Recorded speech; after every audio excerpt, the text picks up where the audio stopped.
I'm pretty sure that's a squatch nest right there. But I don't want to get out and check, so we'll just have to assume.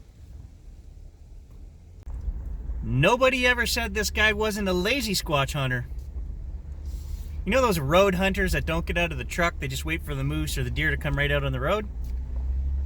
Yeah, this is kind of what we're doing for squatch today.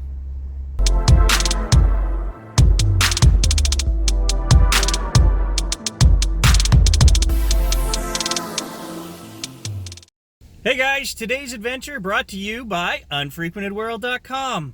Whether I'm out in the forest like today, traveling through northern Ontario in all its beautiful color, or off in search of some lost redcoat hidden treasure metal detecting adventure, I do my best to bring you guys with me. And I do that through video and photos. So check out the website, guys. Lots of prints for sale, and help support the channel. Thanks for watching. Hey guys, just out traveling the back roads today. Look at the gorgeous scenery behind me. When I left the house this morning, it was sunny, and I thought, what a great day to go do some photography. And that kind of changed, but man, it's still beautiful here. I'm still taking pictures. The leaves are coming down like crazy. This is full on fall, and I love it.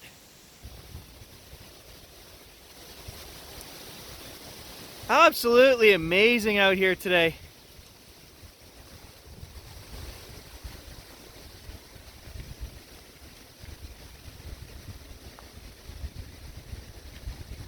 So if you guys watch the channel regularly, you know that Gary's theory on Sasquatch is that they hightail it out of here for the winter, right? If this is a flesh and blood creature, which I think it is, there's no food for it here in winter.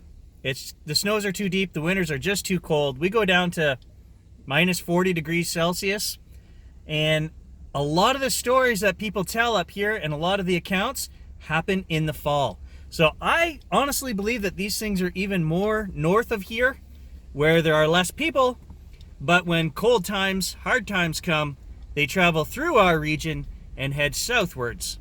That's just my theory, guys, and that's why we're going to push as hard as we can here in the fall, get out as much as we can, and spread out cameras all over the place, travel as many roads as we can. That's the theory I'm working on, right? I know 35 of you collectively just said, but Gary, they live underground. Hey, you can live underground all you want, but what are you going to eat? Then the other 35 of you that watch the channel just said, but Gary, they drive UFOs. They don't have to migrate. They just fly south. And no, I'm not making fun of you guys. All theories welcome. As I always say, nothing's been proven or disproven yet. Couple of pull downs right here on the side of the road. One here, and then 10 feet away, another one.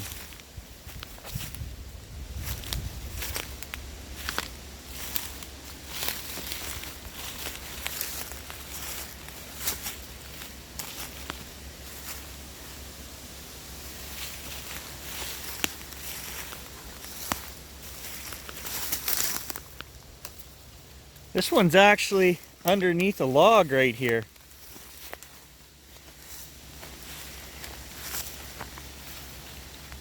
Interesting.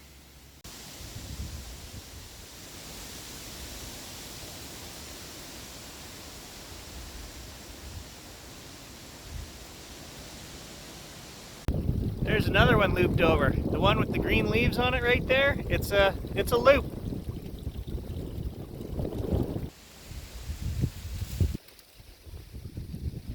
Most people would just drive by this guy on the road. Very hard to envision a photograph here, but I'm gonna play with this. I've got an ultra wide angle with me, and I'm gonna make a nice photograph of this tree.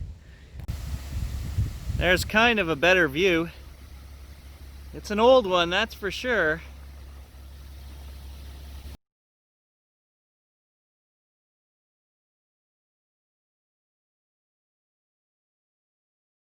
Yeah, I mentioned it in the summer. I'm still trying to master that ultra wide Tamron lens I bought. It's a difficult one to use. It's just not my favorite focal length. I don't know. You drop a lot of money on it, I guess you better learn to use it. I made the mistake of buying a white lens once. If you know anything about lenses, the pro lenses are the white ones. And my wife up until that point thought I only owned 3 lenses. I think I had 36 at the time, but they were all black. They all looked the same to her.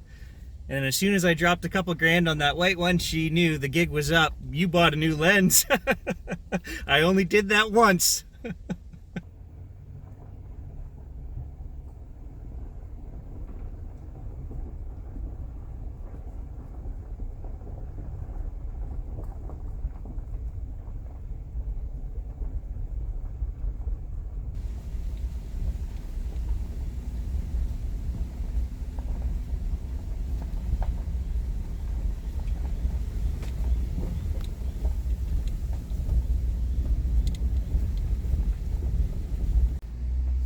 Forgot the GoPro at home today, otherwise I'd be filming the entire trip.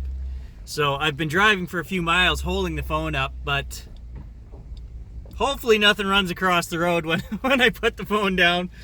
It hasn't happened in 40 years yet, so I don't know. I think we're okay.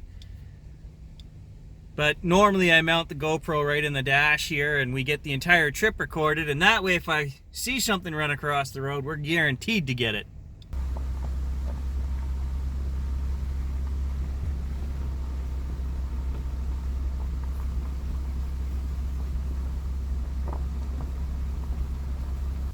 The things we take for granted nowadays, I'm just kind of laughing to myself as I drive along. I've probably taken 400 photos of various colors and trees and the road today. When I used to come back here in college, we had film. We still had film cameras. And, you know, to blow a 36 roll of film would have been a big thing back then, right? But you know what? I know I'm a better photographer because of it. Having to take the time and compose shots and look for certain things, look for lighting. There's no doubt you're a better photographer when it costs you money. Every shot costs you money. Nowadays, you fire off 10,000 shots, doesn't cost you a thing, right?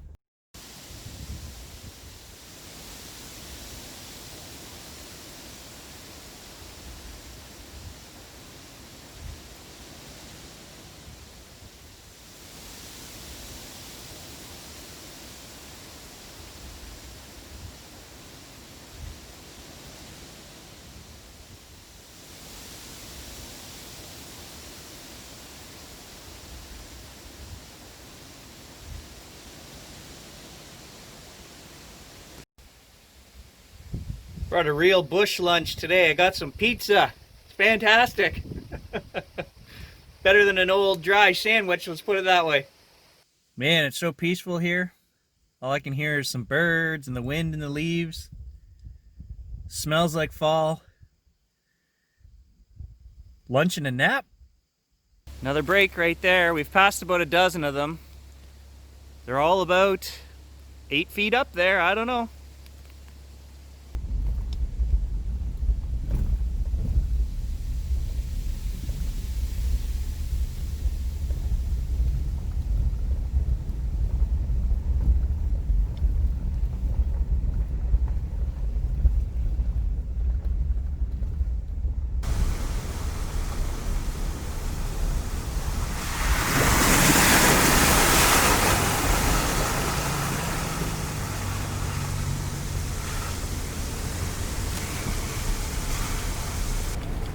I can't even find a partridge today, so I don't know how I'm gonna find a Bigfoot.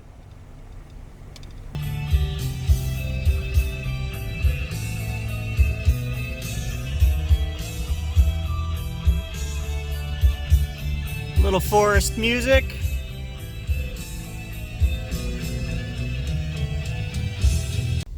No, this guy doesn't do classical.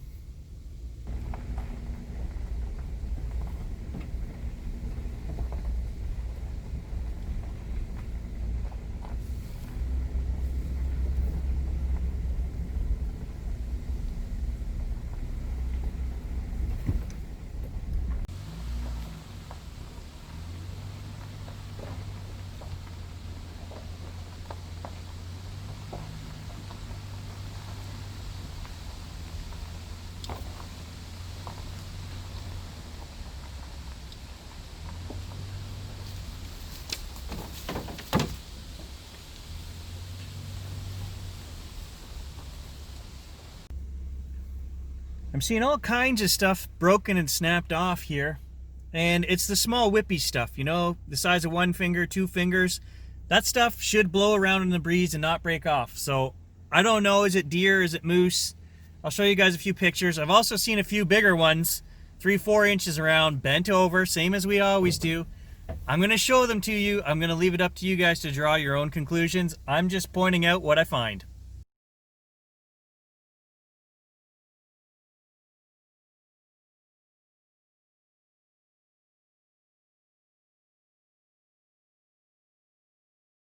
There's a beautiful little creek here crossing the road. I'm going to take a walk down and see if we can get some photographs. There's got to be something we can find down there.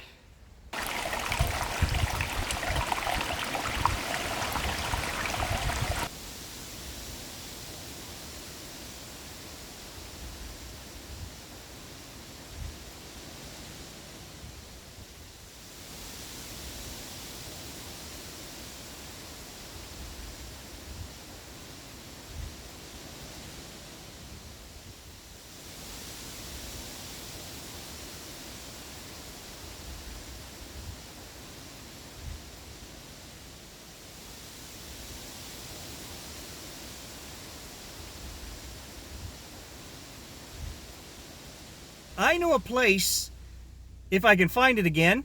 My dad, my brother, and I found it probably 18, 20 years ago. A rock, 175 to 100 yards long, covered in garnets, out here in the middle of the fantastic northern bush.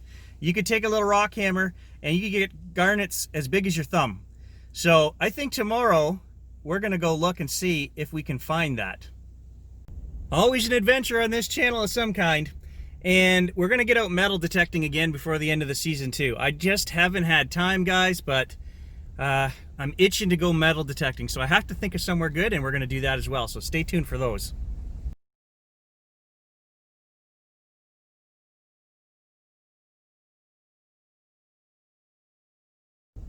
I will tell you guys this about the leaves and the color up here. It's kind of like the cherry blossoms down in Washington. My wife and I made a trip, and we were there for 3 days. We got to Washington, we did our conference, I went out in the afternoon, no cherry blossoms on the first day. I was heartbroken. Oh no, we didn't plan this for the right time. Got up the next day and the city was exploded in cherry blossoms. Had a beautiful day taking pictures, 12-hour day.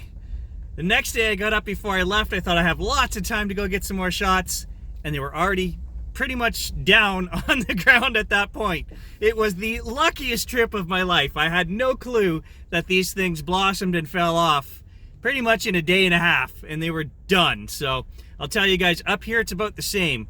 You'll get hints of color, and then all of a sudden 3 or 4 days you'll be fully exploded color everywhere, and then a windstorm comes up like today and no leaves left. So you kind of have to know somebody up here and call around and say, hey, how does the bush look? This is why it's my favorite time of year. The camera doesn't even do it justice. It really doesn't. You have to be out here and have the wind and the leaves hitting you in the face. If you have never visited Northern Ontario in the fall, put it on your bucket list, guys. It's absolutely amazing.